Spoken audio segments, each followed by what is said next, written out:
The Loud King once swore to tear the curtains down. He spoke of a man who knew too much, a man whose name echoed through palaces and private halls, a man who died before he could speak. The Loud King promised answers.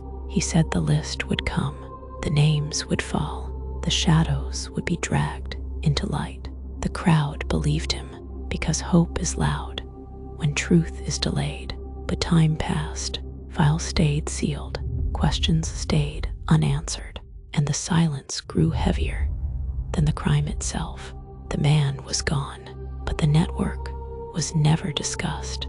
No trials, no explanation for how a single man moved so freely among the powerful. The Loud King spoke again, louder this time, but not about the doors that remained locked, because truth is dangerous when it doesn't stop at one villain. That was the lesson the realm learned. Sometimes the loudest vow to reveal everything is just another way to ensure nothing is ever revealed at all.